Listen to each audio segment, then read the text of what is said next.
La primera guerra púnica había acabado, Roma estaba disfrutando de la victoria, pero la guerra nunca se detiene. Córcega y Cerdeña serán un dolor estos años, mientras que galos y ligures amenazarán por el norte. Hoy, en Roma Eterna, viviremos la pacificación de sardos y corsos, guerras de conquista en el norte, tensión con Cartago, el caso de una vestal acusada una vez más de inquestum y el inicio de uno de los conflictos más icónicos de la República. Así que coge una lanza y un caduceo, que comenzamos.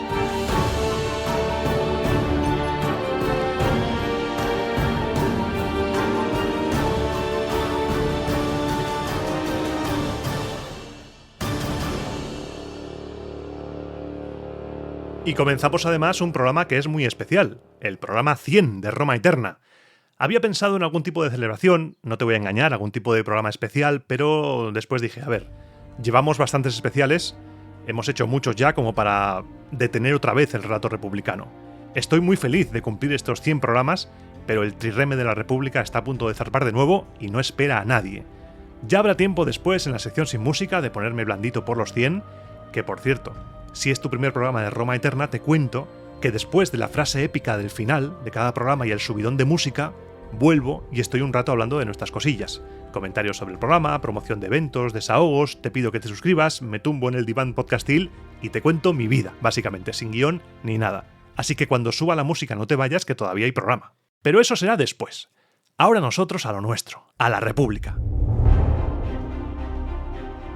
En el programa anterior de Roma Eterna avanzamos del año 241 al 238 y te conté el durísimo conflicto entre Cartago y sus mercenarios, con escenas muy crudas, y al final te dije que en el siguiente, hoy, rebobinaríamos para contar la parte romana, que ya habíamos avanzado un poco con los desastres que hubo en Roma en el 241, agua, fuego, lo que pasó en la ciudad, el pontífice Cecilio Metelo arriesgando su vida, arrancando los objetos sagrados de las llamas que consumía el templo de Vesta. Y también te hablé de la guerra entre romanos y faliscos, que leemos en las periódicas de Livio, que duró tan solo 5 días. Y hoy sí que te voy a dar más detalles de esta guerra. Leemos en Dion Casio que el cónsul Aulo Manlio Torcuato, que ostentaba el consulado de ese año junto a Quinto Lutacio Cercón, devastó el territorio de los faliscos con alguna que otra dificultad. Cuando se enfrentó a ellos por primera vez, vio cómo la infantería romana era derrotada y solo le salvó la intervención de los jinetes. Hubo una segunda batalla, en la que Roma volvió a salir vencedora, y esta vez los faliscos fueron desprovistos de armas, de caballería, de esclavos, de personas también, seguramente, aunque no lo dice, y de la mitad de su territorio. Orosio, por su parte, nos cuenta que hubo 15.000 faliscos muertos. También nos cuenta que la ciudad capital de los faliscos fue destruida porque era de difícil acceso. Estaba sobre un monte fortificado y se edificó otra de más fácil acceso. Esto último a mí se me hace raro, porque no está el asunto como para despreciar una ciudad que fuera fácilmente defendible en caso de que la situación se torciera. Así que, como siempre, cojamos con pinzas esta información. Porque además tenemos problemas para situar en un año concreto esta guerra contra los faliscos. Dion Casio, Zonaras nos hablan de Manlio Torcuato, cónsul en el año 241. Eutropio, por su parte, en su brevario de historia romana también menciona esos 15.000 faliscos muertos y a Quinto Lutacio y Aulo Manlio, situando esto en el mismo año. Pero Orosio nos habla del consulado de Tito Sempronio Graco y Gayo Falerio Falcón, que en otras fuentes leemos como Faltón. Estos dos fueron cónsules 3 años después, en el 238. Tenemos un vacío de esos años del 241 al 238 que voy a intentar llenar como buenamente pueda. En lo que coinciden las fuentes es que, pacificado el asunto púnico, Roma mirará hacia el norte. En su epítome de la historia de Tito Livio, Floro nos dice que una vez acabada la guerra púnica hubo un breve descanso y se cerraron por primera vez, tras el reinado de Numa Pompilio, las puertas del templo de Jano, que se mantenían abiertas siempre que Roma estaba en guerra. Vuelvo a Eutropio. Hoy va a ser un baile de fuentes, te aviso. Hoy esto es una locura, casi me vuelvo loco haciendo este programa. Volvemos a Eutropio. Este hombre nos cuenta que, acabada la guerra con los cartagineses, los romanos enviaron embajadores al rey Ptolomeo de Egipto, prometiéndole socorro y ayuda contra el rey de Siria Antíoco. Todo bien, salvo por 2 detalles. 1, que cuando los embajadores llegaron la guerra había acabado, y 2, que el rey de Siria era, tras la guerra púnica, Seleuco II. Antíoco había abandonado la partida en el año 246. Sí que había un Antíoco por ahí, Antíoco Hierax, hijo del fallecido rey, que también tuvo sus problemas, pero contra los egipcios de Ptolomeo III fue Seleuco quien estaba combatiendo cuando acabó la Primera Guerra Púnica. Menos mal que ya estoy calvo, porque con estas piruetas entre fuentes iba a perder a toda velocidad el pelo que tuviera. En Polibio no encontramos información de estos años en Roma porque coge un desvío y se va a hablar de lo que hace Cartago. Que por cierto, de Polibio yo utilizo dos traducciones diferentes y en una habla de motín de mercenarios y en otra habla de guerra líbica. Para que veas, y volveremos después a este concepto, cómo puede cambiar la cosa de una traducción a otra. Volveremos a Polibio después, porque pasarán cosas en Iliria, te adelanto, que requerirán la atención de los romanos, pero yo sigo ahí rascando a ver si encuentro algo entre el año 241 y 238. Y de momento tenemos Faliscos, en el 241 más o menos todos se ponen de acuerdo que estaban ahí. Después leemos en las Periocas de Livio que se fundó una colonia en Spoleto. El gran problema de las Periocas de Livio es que de muchas de las cosas que leemos en ellas no sabemos el año exacto, porque son frases sueltas, son titulares de temas de cada uno de los libros. Esto de Spoleto sale por ejemplo en el libro 20, que va desde los años 241 al 219, y está resumido todo ese libro en 18 titulares. Esa colonia parece que se funda en el 240 a.C., está a unos 130 kilómetros de Roma, y como curiosidad, Spoleto, porque es que si no lo digo mi madre me mata, porque está enganchadísima a esa serie, allí se rueda la 9ª temporada, o se rodó, no lo sé, de la serie Don Mateo, del rubio de Bud Spencer y Terence Hill, que es italiano y hace de sacerdote que resuelve problemas. Y si no lo menciono, es que me mata. Esta ciudad será clave en la Segunda Guerra Púnica, pero no adelantemos acontecimientos. Por desgracia no podemos rascar mucho más de estos años, así que vamos a dar un salto hasta el año 238, y ahora sí, se viene pelea con ligures y con galos.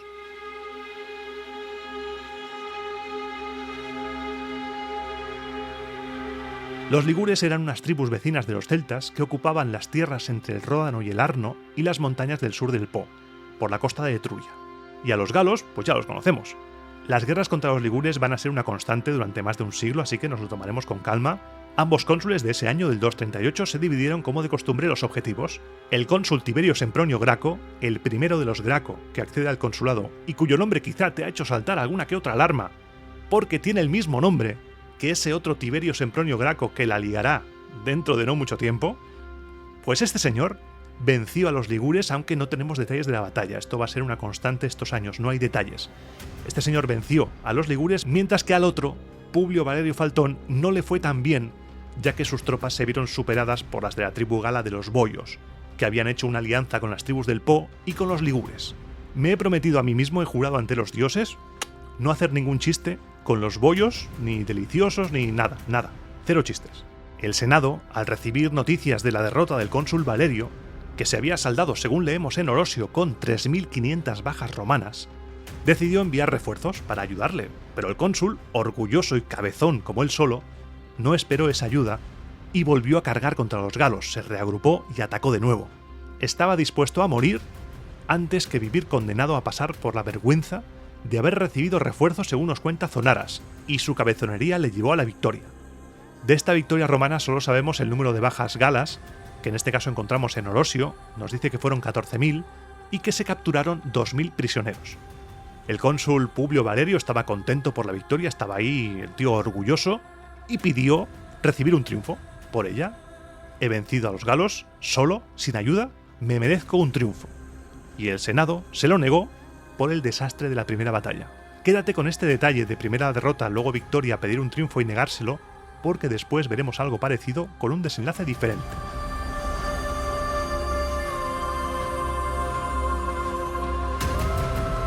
Polibio, por su parte, nos da una versión diferente de los hechos.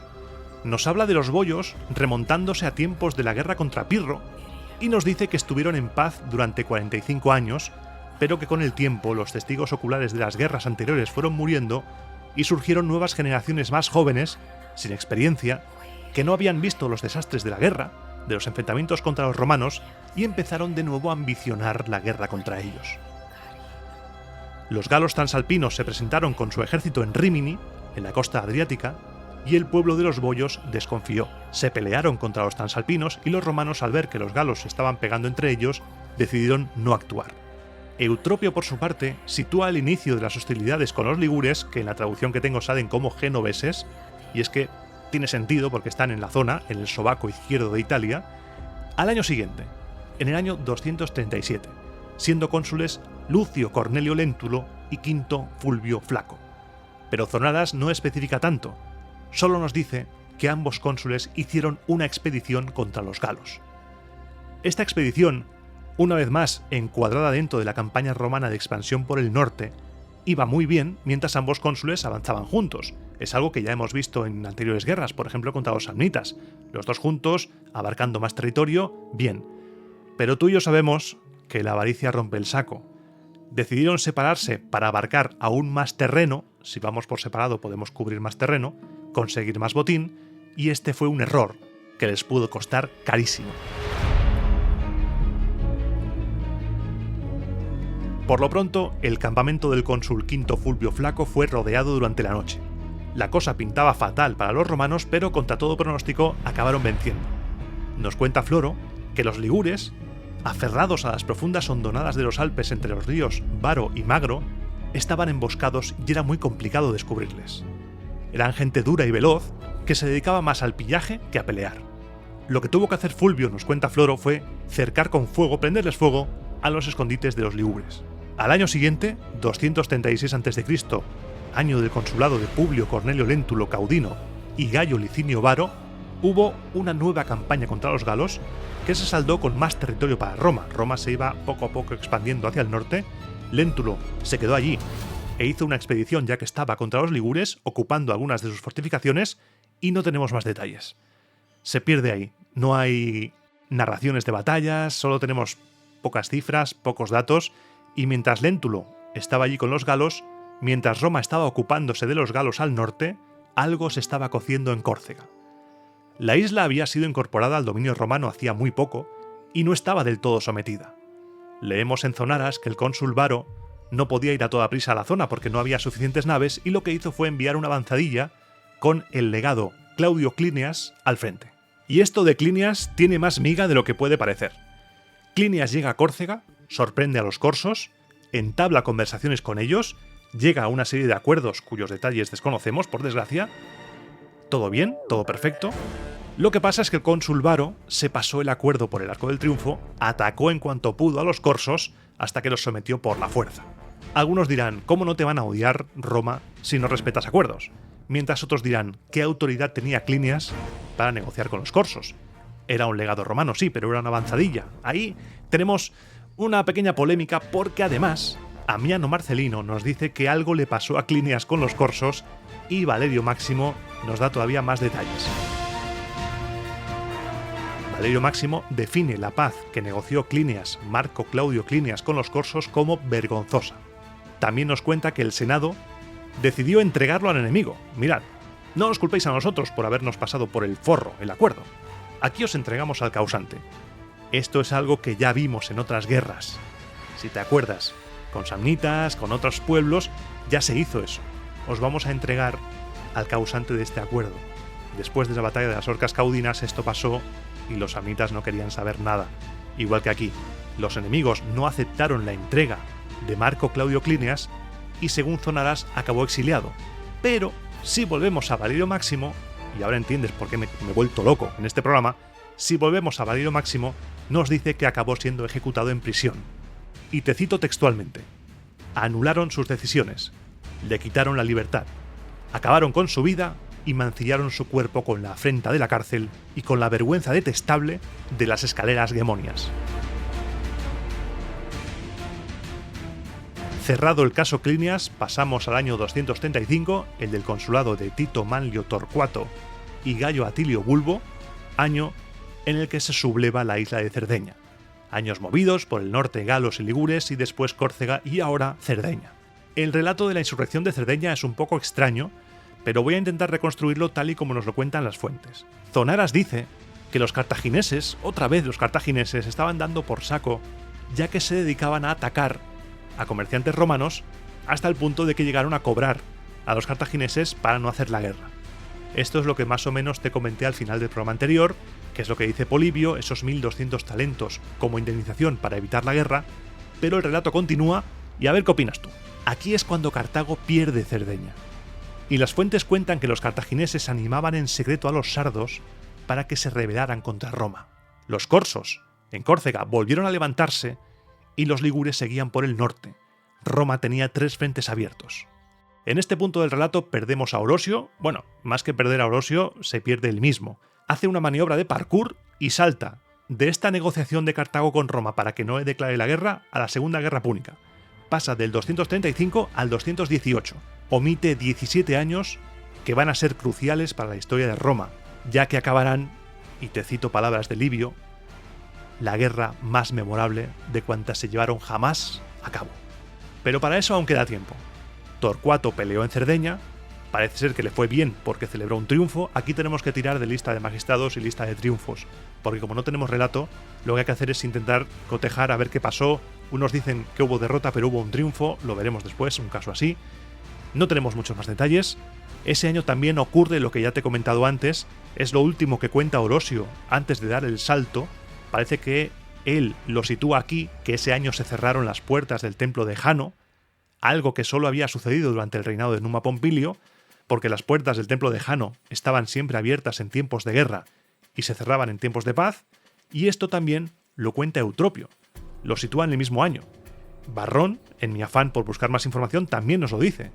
En el libro quinto de la lengua latina, tiene un apartado para hablar de las puertas de Roma y nos habla de la puerta Janualis, la de Jano. Es en este fragmento en el que nos cuenta lo de que se cierran en tiempos de paz y que se nos ha transmitido que estuvo cerrada siendo rey Numa Pompilio y después siendo cónsul Tito Manlio Torcuato, terminada la Primera Guerra Púnica. También nos dice que duró muy poco porque fue abierta de nuevo el mismo año. La paz no dura mucho en Roma. Livio también nos habla del cierre de la puerta de ese año. En el libro primero de su historia de Roma desde la fundación, dice que después de Numa estuvo cerrada 2 veces, con Tito Manlio y otra después de la batalla de Accio. La puerta, como te decía antes, no duró mucho cerrada porque al año siguiente sigue todo explotando, saltando por los aires. Año 234 a.C., cónsules Lucio Postumio Albino y Espurio Carvilio Máximo Ruga. Tenemos, como te decía, 3 frentes abiertos: Córcega, Cerdeña y Ligures. No está la cosa como para ir cerrando puertas del templo de Jano, déjenlas abiertas que corra el aire. Lucio Postumio Albino se va al norte de Italia, a Liguria. Espurio Carvilio marcha contra los corsos y a Cerdeña se envía un pretor llamado Publio Cornelio. Resultado de las campañas: Postumio Albino derrota a los ligures, bien. Espurio Carvilio derrota a los corsos, bien. Pero no se pudo completar el triplete porque el pretor Publio Cornelio, según Zonaras, murió por enfermedad junto a muchos de sus soldados y sin poder vencer a los sardos. Cosa que sí hizo el cónsul Espurio Carvilio, que desembarcó, los aplastó, aunque flojito, porque al año siguiente volvieron con ganas de juerga.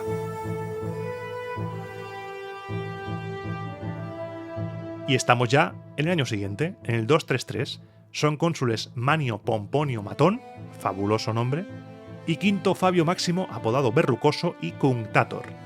Este señor, que ya había sido cuestor en el 237, empezaba ahora una carrera importantísima. Voy a hablarte mucho de este señor durante los próximos años, de Quinto Fabio Máximo Verrucoso y Cunctator, porque es, entre otras cosas, el encargado de declarar formalmente la guerra a Cartago, tras lo que sucederá, y te contaré, en Sagunto. Los pelos como escarpias, ¿eh? Los pelos como escarpias a medida que nos acercamos a ese momentazo. El otro cónsul, el del nombre Molón, Pomponio Matón, fue enviado a Cerdeña para reprimir de una vez por todas la rebelión sarda que ya estaba empezando a cansar. Y aunque no tenemos detalles, parece que no se le dio mal, porque celebró un triunfo por su campaña, lo que yo te decía. No tenemos detalles, pero sabemos que celebró un triunfo contra los sardos, así que le iría bien. Quinto Fabio Máximo, por su parte, fue enviado a pelear al noroeste de Italia contra los ligures, campaña por la que también sabemos que celebró un triunfo y por la que Cicerón, te pido disculpas Marco Antonio, te pido disculpas Augusto, voy a citar mucho a Cicerón hoy, Cicerón nos cuenta en su obra sobre la naturaleza de los dioses que erigió un templo al honor. Y creo que ahora es un buen momento, aprovechando que nos habla de esto el propio Cicerón, de hablar de por qué había templos a dioses, sí, pero también a conceptos, como el honor, el valor, la confianza, la mente, esos conceptos hechos dioses. El propio Cicerón nos habla de ello. Es una obra súper interesante esta de la naturaleza de los dioses, y en ella Cicerón nos cuenta que tanto los más sabios de Grecia como los, para él, antiguos romanos, identificaron y dieron nombre a muchas naturalezas divinas a partir de los grandes beneficios obtenidos de ellas, porque consideraban que todo aquello que reportaba un servicio importante al género humano no podía llegar a producirse si no albergaba dentro de sí una divina benevolencia en relación a los dioses. Por eso a veces se llama como Dios a la propia entidad que alberga un poder superior, como el honor, el valor, la concordia, la libertad, la victoria, virtudes. Porque, y sigo con Cicerón, como el poder de todas estas entidades era tan grande que no podía llegar a darse sin la existencia de un dios. La propia entidad, el honor, el valor, la concordia, todo esto recibió un nombre divino. Por tanto, fue a causa de la gran magnitud de sus servicios por lo que llegaron a establecerse estos dioses, como generadores de estos valores. Es un tema súper interesante. Por eso hay tantos templos de este tipo en Roma: la victoria, la libertad, el valor, la confianza, el honor, que funda ahora este cónsul Quinto Fabio Máximo. Y mientras explicaba yo todo esto, me iba por las ramas de los dioses y las virtudes, los romanos empezaban a cansarse ya de la situación en las islas. Esto estaba oliendo ya. Decidieron cortar el tema de raíz, al origen. Según Zonaras, el enemigo era Cartago. Cartago estaba malmetiendo para que sardos y corsos siguieran peleando contra los romanos. Habían perdido la influencia en esas islas. Tiene sentido. La paciencia llega un momento que se acaba, y aquí a los romanos se les acabó. Y vamos a otra fuente más. He perdido la cuenta de cuántos autores he citado hoy. Te lo digo en serio, he perdido la cuenta. Aulo Gelio. Aulo Gelio nos dice que Quinto Fabio envió una carta a los cartagineses. En ella estaba escrito que el pueblo romano les enviaba una lanza y un caduceo. La lanza, te puedes imaginar lo que significa, y el caduceo también, pero lo voy a explicar. El bastón de Mercurio, que portaba en calidad de mensajero de los dioses, era de madera de olivo, en torno al cual estaban enroscadas dos serpientes. Las serpientes estaban en ese bastón, puestas en recuerdo de que en una ocasión Mercurio separó con su bastón a dos serpientes que se peleaban, y por eso mismo, un caduceo adornado con guirnaldas era usado por los embajadores como símbolo de misión pacífica. Creo que hace un tiempo te lo expliqué, lo mencioné, era como la bandera blanca. A pesar de que Zonaras dice que se enviaron una lanza y un caduceo, los objetos físicos, para que Cartago eligiera uno u otro, te metes por donde quieras, tanto uno como otro, Aulo Gelio dice que Varrón cuenta que no fueron enviados los objetos, sino que se enviaron dos tablillas, en una de las cuales estaba grabada la figura de un caduceo y en la otra la de una lanza. Obviando el detalle de si se enviaron o no, que podría tenernos un buen rato rastreando fuentes y comparando versiones, el mensaje estaba claro. Dejaos de tonterías y elegid. Paz o guerra, o chicha o limona, no podemos estar en misa y repicando. Los cartagineses no se asustaron, tenían un cuajo enorme y dijeron que no iban a elegir ninguno de los dos objetos, pero que de buen grado aceptarían el que los romanos quisieran dejarles. 5 estrellas. Fan de esa respuesta. No voy a elegir ninguno, dame tú la que quieras. Venga, ven, dame la que quieras. Desde ese momento, año 233, Roma y Cartago, nos cuentan las fuentes, que se odiarán abiertamente. Aquí ya hay odio. Si no hay suficiente odio ya en haberse pegado durante más de 15 años, que también te digo. Pero nos cuentan que a partir de aquí es cuando el odio ya es algo vivo. Es posible que la Segunda Guerra Púnica empiece aquí, pero nadie se atrevía a dar el primer golpe. Si este episodio de la lanza del caduceo es cierto, es muy posible que empezase aquí el evento que después iba a disparar todo lo que sucedería después. La situación se estaba tensando por momentos. Cambiamos de año. Año 232.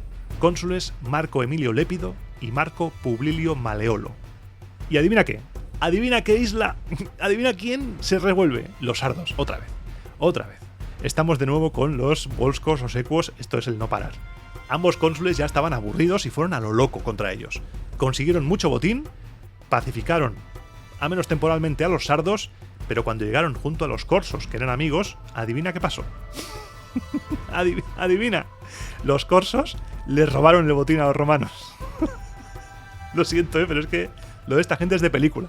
Los romanos volvían a pelear otra vez, sardos, corsos, otra vez a la gresca, Las puertas del templo de Jano dando vueltas como las puertas estas de los salones de las películas del oeste estaban como locas ya.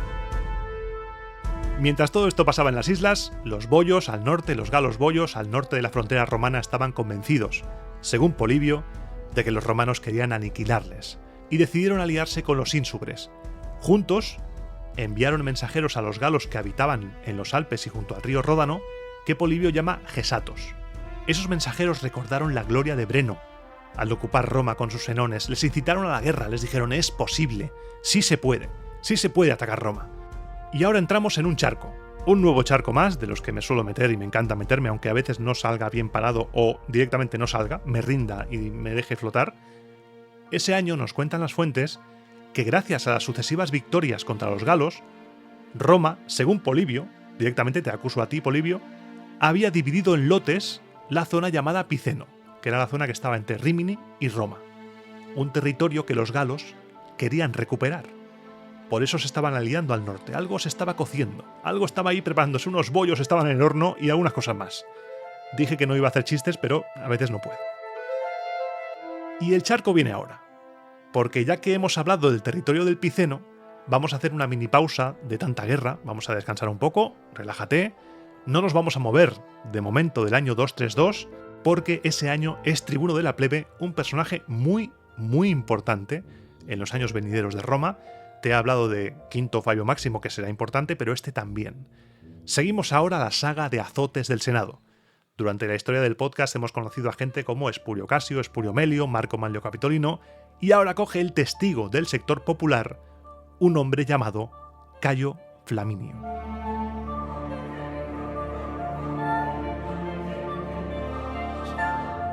Le he dado épica a la aparición de Cayo o Gallo Flaminio, pero vamos a bajar un poco el suflé, porque, como te decía antes, esto es un charco, esto es un lío del copón. Si haces una búsqueda rápida en internet, encontrarás que Cayo Flaminio, en su Tribunado de la Plebe, aprobó una ley agraria que ordenaba que ese Ager Gallicus Picenus, que acababa de ser conquistado, se distribuyera entre las familias pobres plebeyas que se habían arruinado durante la Primera Guerra Púnica. Pero es que hay más tema aquí, de lo que parece, es más complicado. Como siempre, vamos a presentar pruebas, intentemos averiguar qué pasó aquí y a ver qué opinas. Su tribunado sí que existió, aparece en el listado de magistrados de ese año, y para su acción legisladora tenemos que hacer desfilar a varios autores y sus relatos. El primero, Polibio. Polibio no era muy fan de Cayo Flaminio, dice que introdujo esta política demagógica de dividir en lotes el territorio. Entiendo que se refiere a que sí, a que lo hizo, a que dividió el territorio. Después tenemos a Valerio Máximo, que nos dice que a pesar de la oposición y negativa del Senado, con Fabio Máximo a la cabeza, se dispuso a promulgar una ley para repartir las tierras galas entre particulares, sin prestar atención ni a las súplicas ni a las amenazas de los senadores, y sin que le importara siquiera, y ojo aquí, la posibilidad de enfrentarse al ejército si persistía en su empeño. Esto significa que, según Valerio Máximo, Cayo Flaminio fue amenazado con ser declarado enemigo de Roma si lo hacía. Cuidado, porque la inviolabilidad de los tribunos de la plebe tiembla más que yo al abrir la aplicación del banco. Ojo, Pero Valerio resuelve el caso de una manera épica, antológica. Dice que Cayo Flaminio desistió tan pronto como su padre puso su mano sobre él cuando iba a presentar la ley ante la tribuna, después de lo cual descendió de allí vencido por la voluntad de su pater. Esto es muy épico, muy valores romanos, valores romanos antiguos, muy bien, mos maiorum. Cicerón, en su obra sobre la vejez, dice que en contra de la autoridad del Senado, refuerza el hecho de que el Senado estaba en contra, Flaminio repartía a título individual los territorios de Piceno y de la Galia. Y el mismo Cicerón, en su obra Bruto o de los oradores ilustres, dice que Flaminio, siendo tribuno de la plebe, dio una ley sobre la partición del campo gálico y piceno.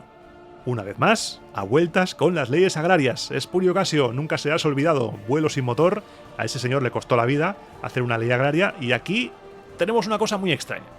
Hay debate acerca de la aprobación de esta ley, si se hizo o no se hizo, porque si hacemos caso a lo que dice Valerio Máximo, el Senado estaba amenazando a Cayo Flaminio con el ejército, si lo hacía, con ser enemigo de Roma. También se destaca la oposición de Quinto Fabio Máximo Verrucoso a esta ley. ¿Es posible que se negociara y se aprobara de manera diferente? Puede ser. La versión del padre calmando a Flaminio es un poco así asá. Yo me inclino más por la amenaza de la violencia, básicamente porque va a ser una constante, y un siglo después con los Graco ya ni te cuento. Así que quizás se presentó, se aprobó después, no lo sabemos, lo cierto es que Cayo Flaminio siempre va a ser mirado con recelo por el Senado, siempre tendrá ese enfrentamiento con ellos, aunque, y es un hecho que nos inclina a pensar que no se aprobaría tal cual se presentó, Cayo Flaminio tuvo carrera política. Alcanzó el consulado, la censura, y le alcanzarán a él en Trasimeno, sí, pero spoiler, para eso quedan algunos programas. Y nosotros, una vez hablado de esto, vamos a cambiar de año, 231, año de otro consulado guay de Marco Pomponio Matón y Gayo Papidio Masón.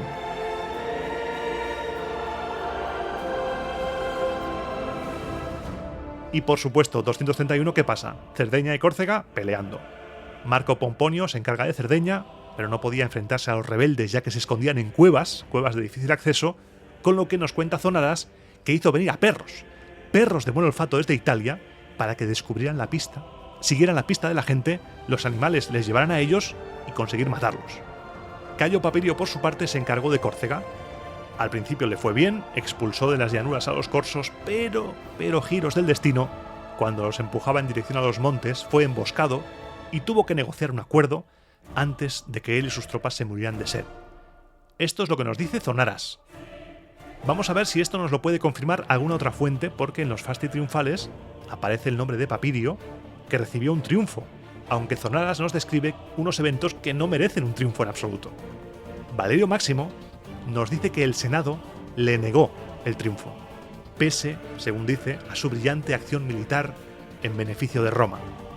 Entiendo que aquí, tras esa emboscada, se reagrupó y en una o varias batallas consiguió vencer, y que el Senado, como ya hemos visto hace un rato, le negó el triunfo por esa primera derrota humillante. La diferencia aquí es que Papirio dijo: ¿sí? ¿Me niegas el triunfo? ¿Sí? Pues lo celebro yo mismo, me hago mi propio triunfo. Se lo hace por su cuenta, se convirtió en el primero que celebró un triunfo en el Monte Albano. Y además, para más cuajo, cuando asistía a los espectáculos públicos, en lugar de una corona de laurel, se ceñía una corona de mirto, a la usanza griega. El mirto en la antigua Grecia era como el laurel en Roma, el símbolo del triunfo atlético y militar. También leemos en Cicerón que este cónsul, a raíz de lo sucedido en Córcega, dedicó un templete a Fons, a Fuente. Y estamos ya encarando, hemos cogido el desvío hacia el final del programa, estamos llegando al 230 a.C., el último año que analizaremos hoy, pero no por ser el último va a ser el más tranquilo. Cuidado, porque al contrario, yo siempre intento dejar para el final cosas potentes, y esta sin duda lo será. Los cónsules de ese año son Marco Emilio Bárbula y Marco Junio Pera. Ese año pasarán cosas. La primera es que vemos en las periódicas de Livio que ese año una joven vestal llamada Tucia, aunque también la puedes encontrar como Tuccia, con 2 Cs, fue condenada por inquestum otra vez, y eso es problemático, porque otras fuentes no dicen eso. Y estoy sonriendo porque me complace recuperar de lo más profundo de los primeros programas del podcast a Dionisio de Halicarnaso. ¿Te acuerdas? ¿Te acuerdas de los tiempos en los que decía Tito Livio dice esto, pero Dionisio de Halicarnaso dice lo otro? Pues aquí tenemos algo parecido. Cierto es que de Livio solo tenemos esta frase, porque las periódicas, como dije antes, son titulares. Pero ese titular es rotundo. La vestal Tucia fue condenada por incesto. Y en Dionisio leemos una versión un poco más larga. Dionisio dice que alguien, anónimo, acusó injustamente a una vestal llamada Tucia, o con 2 Cs, que la puedes encontrar con ambas versiones, y parece que ese alguien le tenía especial inquina, la quería empapelar como fuera, porque al no poder alegar la extinción del fuego sagrado, nos dice Dionisio, la persona denunciante presentó pruebas falsas y testimonios falsos, pero que parecían verosímiles. Ante todo esto, la Virgen Vestal fue instada a defenderse y ella dijo que no te preocupes, disiparía las calumnias con hechos. Con el permiso de los pontífices, e invocando a Vesta como su guía, marchó hacia el Tíber, acompañándola toda la ciudad que estaba expectante ante lo que podía pasar. La oración con la que la Vestal se conjuró a Vesta la encontramos en Valerio Máximo. Oh Vesta, si es cierto que he llegado siempre hasta tus sagrados altares con mis manos puras, haz que con este utensilio pueda sacar agua del Tíber y llevarla hasta tu santuario. Ese utensilio era un tamiz por el que el agua se iba a perder sí o sí. Llegó al río, sacó agua con el tamiz del río sin que se perdiera ni una gota, volvió al foro y la arrojó a los pies de los pontífices. Según esta versión, fue inmediatamente perdonada y a su acusador no se le vio más el pelo, desapareció. Estuvieron buscándolo día y noche, pero ni rastro, ni vivo ni muerto. Plinio también nos habla de este episodio, y a pesar de lo que dice Livio, esta vestal ha pasado a la historia por su inocencia. Y de una mujer pasamos a otra, porque ahora, año 230 a.C., Roma conocerá a la regente de Iliria, Teuta, que ocupaba el cargo porque su marido, el rey Agrón, bebió y comió, celebrando su victoria contra los etolios, hasta reventar, literalmente nos cuentan las fuentes que murió de juerga, y palmó, y el hijo de ambos era muy joven, con lo que Teuta estaba al mando de los ilirios. Y si ya de normal tenemos que ir con 1000 alertas a la hora de leer las fuentes, aquí hemos de poner 2000 alertas. Porque el desprecio que hacen de Teuta algunos autores por el simple hecho de ser mujer es tremendo. Y es claro y nos lo dicen tal cual. Pero vayamos por partes. Apunte geográfico para que no nos perdamos, porque cuando Roma se expande corremos el riesgo de perdernos en el mapa. Decir, ¿esto dónde está? Porque ya me he perdido con tantos nombres y tantos mapas. Vale. El antiguo reino de Iliria está al otro lado de la costa adriática, a la espalda de Italia, justo donde impactaría la bota de Italia si diera un taconazo. Imagínate Italia dando un taconazo, pues a donde da es Iliria. Así nos queda claro desde el principio, para evitar perdernos. Según leemos en Polibio, Teuta fue una precursora de lo que después sería la monarquía inglesa, porque su política era incentivar la piratería. Otorgó a los ilirios que navegaban por su cuenta licencia para depredar a todo aquel que se encontraran, para luego ella hacer lo mismo a nivel oficial. Juntó una flota y la mandó a hacerse a la mar con orden de considerar a cualquier país como enemigo. Teuta iba fuerte. Los ilirios habían atacado el Epiro, Mesina, sembraron el terror en el mar. Los comerciantes zarpaban con miedo, porque los piratas ilirios los asaltaban, degollaban, capturaban. La piratería se estaba convirtiendo en un problema. El mar era peligroso. En un principio Roma no había hecho caso a los que acusaban a los ilirios de piratería, pero la cosa se estaba poniendo cada vez más seria, los ataques eran más frecuentes, las rutas comerciales se estaban viendo amenazadas y Roma decidió pedir explicaciones. Y para pedir explicaciones a la reina, el Senado envió a 2 legados, Cayo y Lucio Coruncanio. La reina estaba a tope de confianza, la reina estaba, encantada con esa política porque, por ejemplo, el saqueo de las regiones griegas le estaba reportando unos beneficios disparatados, increíbles. Así que cuando recibió noticia de estos 2 legados, dijo, vamos a hablar con ellos, les concedió audiencia, escuchó sus quejas y respondió que estaba de acuerdo. De nación a nación, procuraremos que a los romanos no les suceda nada. Pero, en lo tocante a ciudadanos particulares, no es costumbre de los reyes de Iliria meterse en asuntos privados. Si los ciudadanos particulares quieren sacar provecho del mar, ¿quién es su reina para impedirlo? La descripción que hace Polibio de ella en este encuentro, y aquí ya empieza un poco el relato a torcerse, es de una altanería total. El más joven de los legados romanos, Lucio, indignado con las palabras de Teuta, dijo: «Los romanos, oh Teuta, tienen la bellísima costumbre de castigar públicamente los crímenes privados y de socorrer a las víctimas de la injusticia. De manera que si un dios lo quiere, intentaremos rápida e inexorablemente obligarte a enderezar las normas reales respecto a los ilirios». Esto a Teuta le sentó como una patada en el culo, hablando mal y pronto, como a cualquiera le hubiera sentado. Polibio aquí dice que se comportó como una mujer y se puso como loca. Cualquier gobernante se hubiera puesto loco, se enfureció y cuando los legados partían, mandó a unos sicarios que asesinaran a Lucio Coruncanio. La acción de Teuta no dejó más remedio a los romanos que alistar un ejército y concentrar una flota. Será la primera vez que Roma cruce el mar Adriático para enfrentarse a un enemigo. El asesinato de Lucio Coruncanio estaba a punto de desencadenar la primera guerra ilírica.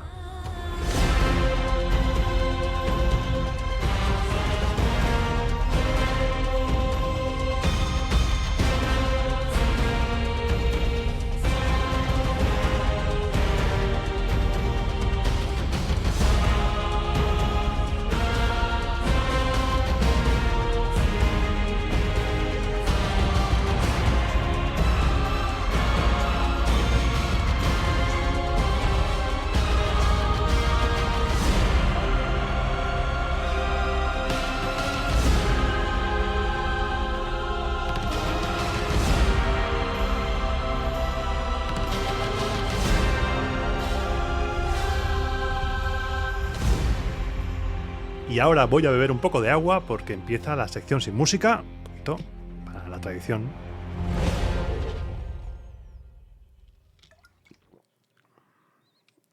La sección en la cual no hay guión, voy a lo loco, según lo que me sale. Y lo primero que me sale siempre, soy el pesado de los agradecimientos, es darte las gracias por estar ahí, por escucharme.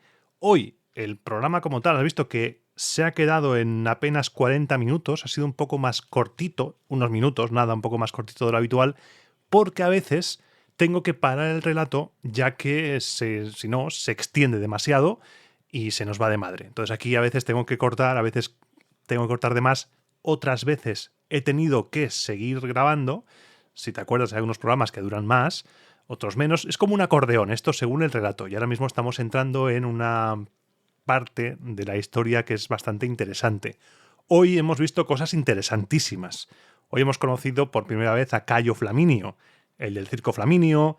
Te he dicho también el de Trasimeno. Hemos conocido también a Quinto Fabio Máximo Berrucoso. Estamos ya conociendo a personajes que van a ser importantísimos en la historia de los grandes eventos de la República, porque estamos en el 230 a.C. y se acerca la Segunda Guerra Púnica. Estamos ahí cerca. Luego aquí el trabajo de la explicación de cómo voy a hacer, porque mientras todo esto pasa, los cartagineses se van moviendo y me parece de justicia hacer un seguimiento de los movimientos púnicos porque hay que hablar de ellos, ya que también van a ser algo que afecte a Roma. Entonces, si no en el siguiente, en el próximo, voy a dedicar tiempo a hablar de los movimientos por la península ibérica, de los cartagineses, cómo esquivaron ese bloqueo, ese odio que ahora se tienen ambas potencias, cómo esquivaron esos tratos del final de la Primera Guerra Púnica y sobre todo después, cuando pierden las islas estas, cómo intentan recuperarse. Porque ellos tienen que responder. Los mercenarios, hemos visto, ha habido problemas, tendrán que responder. Hay esa élite económica, élite casta militar, también tienen por ahí, como todos los países de estos tiempos, los pueblos de estos tiempos tienen sus élites con sus intenciones, como en Roma, que vamos a ver que hay operaciones, campañas militares que responden al interés de ciertas familias que tienen ese afán por la conquista para conseguir rédito económico. Eso lo vamos a ver. Pero va a ser un proceso que va a durar varios programas.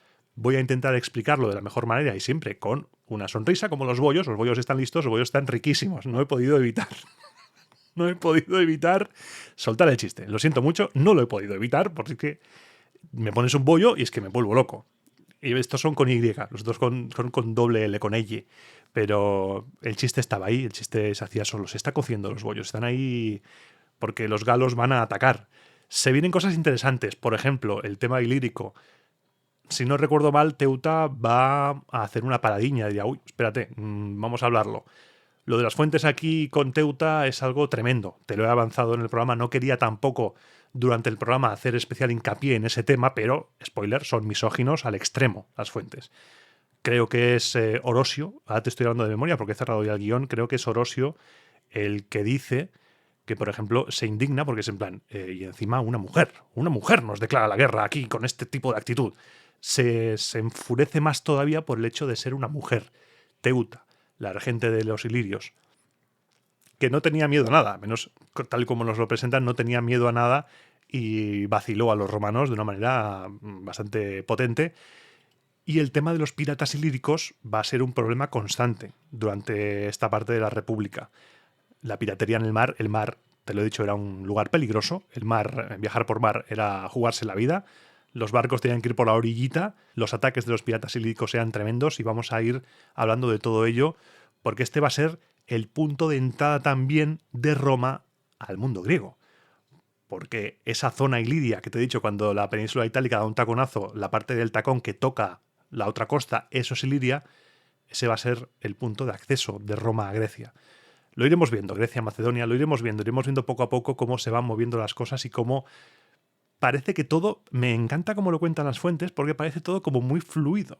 Es un relato, por ejemplo, cuando van a la Magna Grecia. En la Magna Grecia, Roma va, ¿por qué? Porque le piden ayuda a otros pueblos, los samnitas van por ahí, va bajando, mete Pirro ahí, se mete Pirro, le piden ayuda, va Pirro, tiene que ir a atacar a Pirro, a la zona esta de Iliria. ¿Por qué? Porque los piratas ilíricos están atacando las rutas de comercio romanas, posiblemente no hacían caso a los ataques ilíricos porque hasta que no atacaron a sus rutas comerciales no harían caso, porque son la policía de la zona, pero la policía para ellos. El resto de pueblos, nos cuentan las fuentes, no me he alargado en ello, que en el Epiro, pues eso es terrible lo que hacen ahí. Atacan y atacan y atacan sin ningún tipo de limitación. Van ahí a tope. Y esto lo tocante a lo del programa de hoy, que también he adelantado un tema que lo quería desarrollar ahora, y es el tema de las traducciones. Hay que tener mucho cuidado con las ediciones que disponemos y leemos para las fuentes antiguas, porque yo me he encontrado, más allá de que haya una edición diferente que diga una cosa, que traduzca una palabra por otra, todos somos de nuestro padre y nuestra madre, y al final, a veces, pues mira, cada uno tira para donde tira. Pero me he encontrado en la edición que tengo de Valerio Máximo, una de las dos que tengo de Valerio Máximo, intento siempre tener varias para intentar comparar a veces el relato, porque ya te he dicho, por ejemplo, en Polibio tengo dos ediciones y una te dice la revuelta mercenaria y otra te dice la guerra libia. Entonces aquí, en Valerio Máximo, con el tema de la Vestal, me he encontrado que lo de la Vestal estaba en el párrafo, ahora estoy de memoria, creo que el capítulo no sé, pero era el párrafo 5, y entonces he ido a buscar el párrafo 5 y no estaba. Saltaba del 4 al 6. He tenido que ir a la otra edición y esa sí que la tenía. Son esas cosillas que a veces dices, uy, ¿qué pasa aquí? Los pasamos por alto muchas veces. Si lo leemos pensamos que igual hay una errata, que el 4 no es el 4, que el 5 tal, pero que ahí falta información. Y eso pasa. Y es justo el párrafo de la Vestal, toda la información de la Vestal. Ahí podemos estar perdiéndonos mucha información que puede ser interesante. Y ya está de comentar cosas del programa de hoy. Esto es la sección sin música. Me ha alargado mucho y además esto es el programa 100. El programa C. Para los que nos escuchen hablando en latín, programa C, 100 programas. Iván, tú que me escuchas fregando o estás tumbado en la cama, tumbada en la cama o conduciendo, trabajando, 100 programas. Y si escuchas esto desde el principio, los has escuchado todos, me llevas escuchando 100 programas. No he hecho un programa especial, por lo que he dicho al principio, porque creo que ya hemos hecho suficientes especiales últimamente como para parar el relato republicano. Yo quiero hacer república, a mí es lo que más me gusta. Me gustan también los especiales, pero a mí me mola el tema de ir avanzando, ir descubriendo, conociendo pueblos. Estas cosas, por ejemplo, me partí, cuando estaba haciendo el guión y cuando lo grabé, me partí muy fuerte, dejé la risa tal cual, con lo de los corsos robándole el botín a los romanos. Mira, o sea, es que ya es cómico. Esto es una película ya. Pues a mí me encanta la República. 100 programas. Y tengo que darte las gracias nuevamente, más allá de escuchar hoy. Gracias por estos 100 programas. Este proyecto Roma Eterna que me ha cambiado la vida. Lo he dicho más de una vez y tengo que darte las gracias porque me has cambiado la vida. Yo puedo grabar 8.000 programas, pero si tú no me escuchas, esto no llega a ninguna parte. Si no estamos ahí los dos, tú y yo, esto no va a ninguna parte. Por eso tú eres partícipe de esto. Santiago Camacho, por ejemplo, a su gente, a sus seguidores, tal, son sus jefes. Tú eres mi jefe, mi jefa. Tú eres la persona que hace posible esto. Y te tengo que agradecer porque gracias a ti, estos días, por ejemplo, he estado en algunas radios que saldrán programas, algunas colaboraciones. Ya lo iré contando en la comunidad y en redes sociales. Y sin ti eso no hubiera sido posible. Sin ti el libro de Roma Eterna no sería posible. Por eso soy tan pesado con las gracias, porque no eres consciente de lo que me has hecho. Y eso es algo que jamás voy a olvidar. Vamos a llorar, vamos a llorar. Si sigo por ahí, vamos a llorar. No. Hacemos un desvío. Y gracias por todo. Por estos 100 programas. Y vamos a por los 200. Y a por los 300. Si tú estás ahí conmigo, el límite es la muerte. El límite es literal que yo me quede sin voz. Ese es el límite. Porque además yo estoy encantado con este micrófono. Se escucha de narices este micrófono, ¿eh? Como que es más natural. Más... La voz tiene, no sé, se escucha muy bien.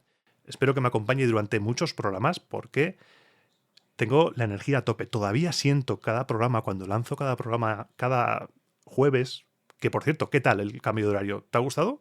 Que salga a las 0000, porque así lo tienes por la noche.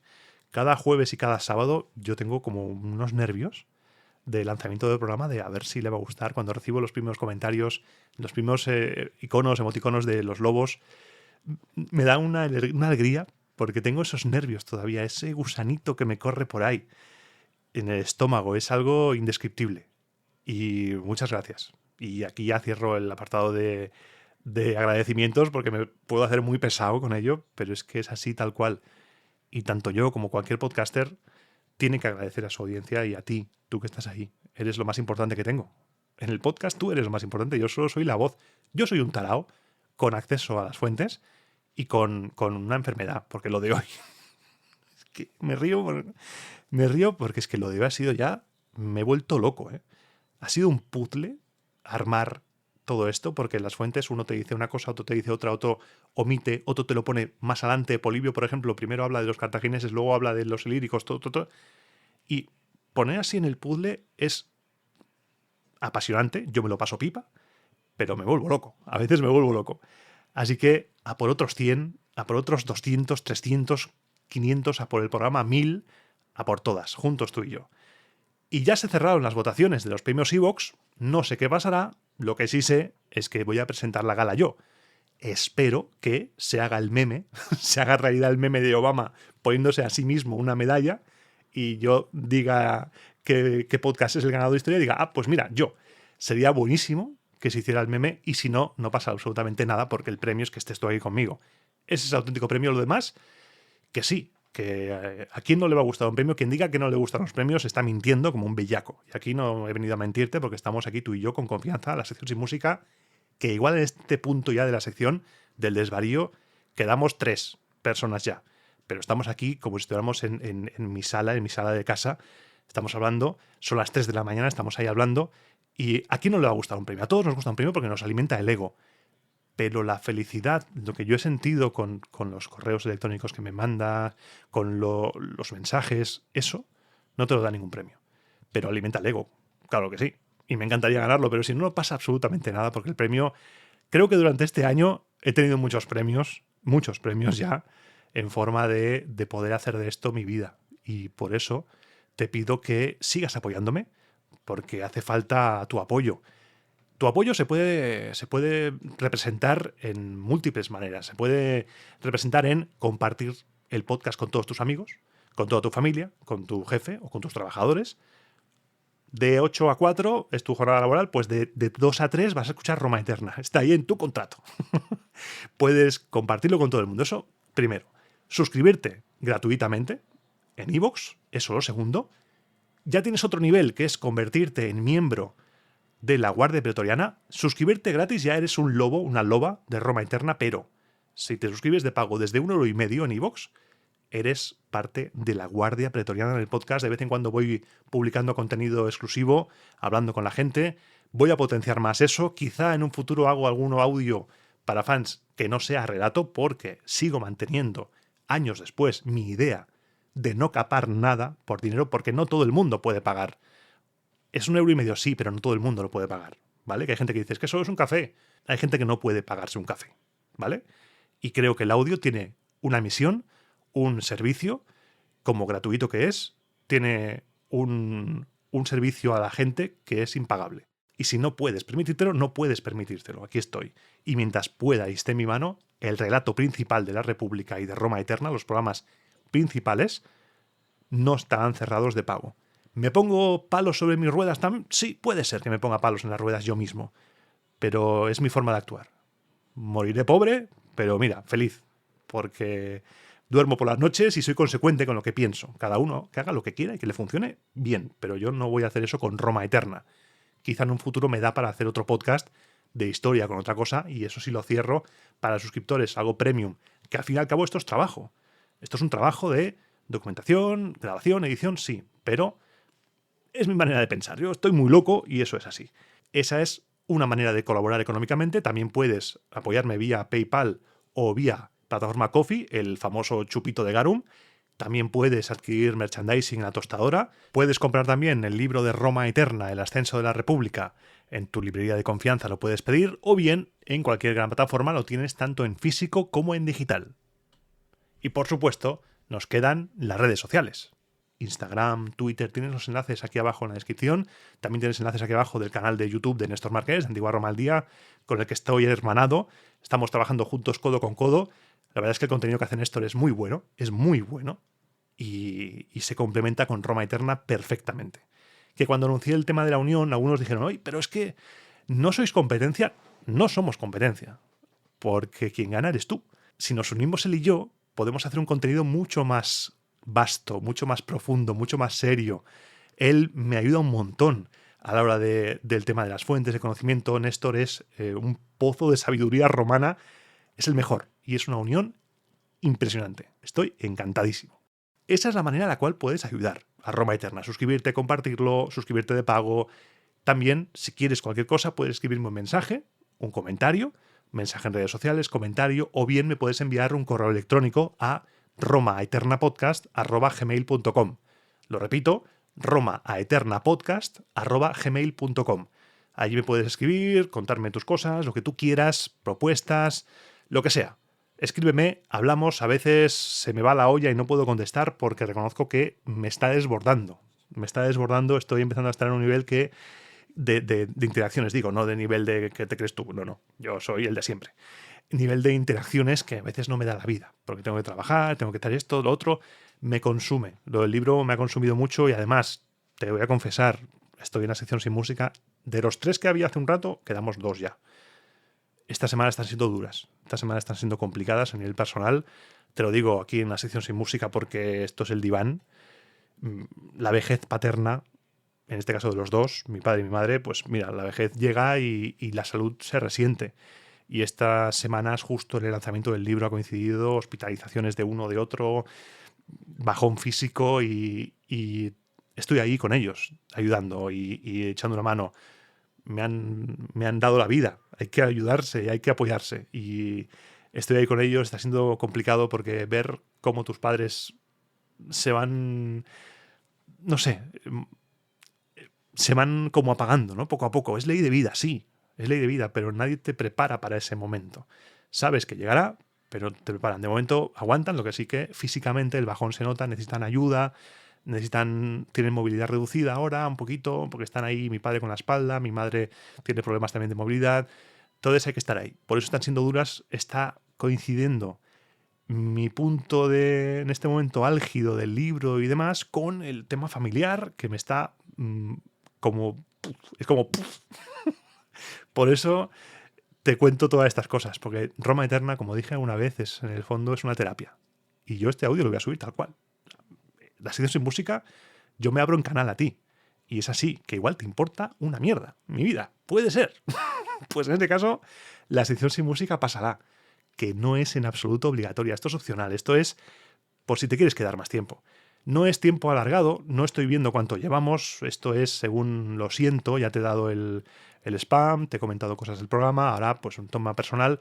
No tengo nada que promocionar hoy, no hay ninguna promoción. El libro del muro de Adriano, por ejemplo, el libro del muro de Adriano de Despertaferro es una pasada. Subiré, posiblemente haya subido ya, cuando estás escuchando esto, lo haya subido ya a redes sociales, a Instagram.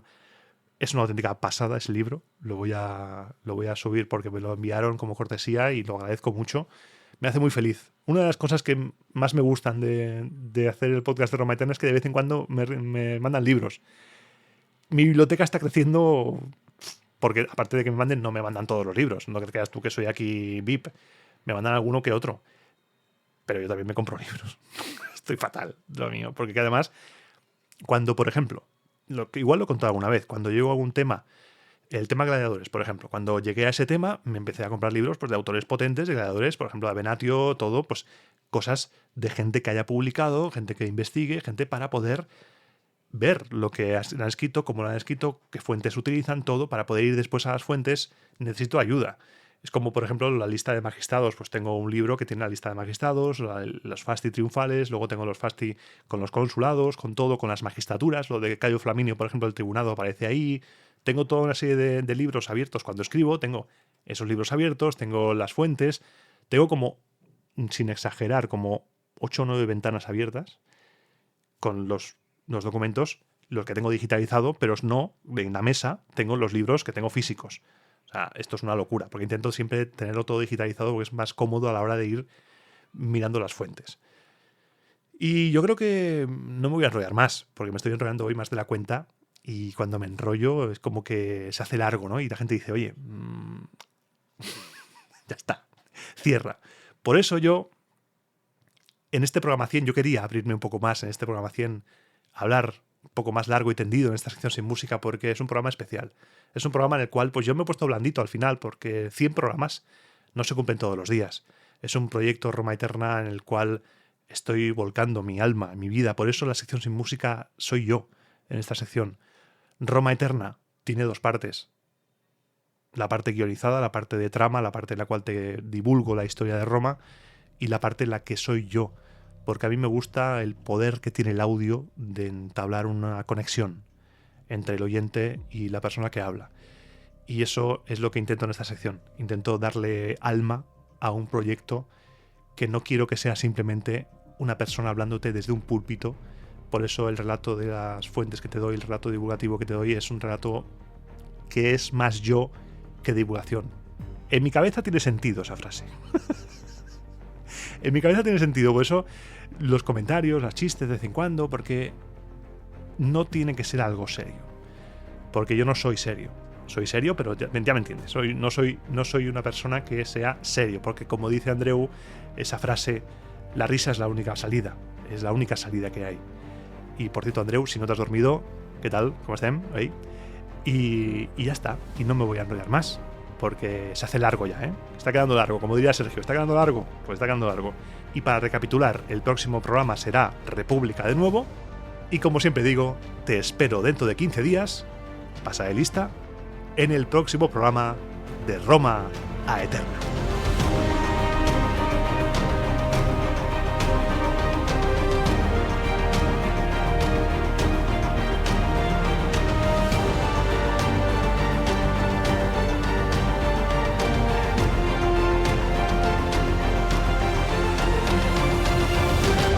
Y hay una errata en un mapa del libro que en la siguiente edición se corregirá, así que si no tienes el libro, píllalo porque en el mapa de la Roma arcaica hay un punto que no se puso, que está en la leyenda, 2 puntos creo que están en la leyenda y no se puso en el mapa y será corregido en la segunda edición. Así que corre antes de que se acaben porque eso será corregidísimo, vamos. En cuanto lo vi me dio un derrame, me explotó un ojo.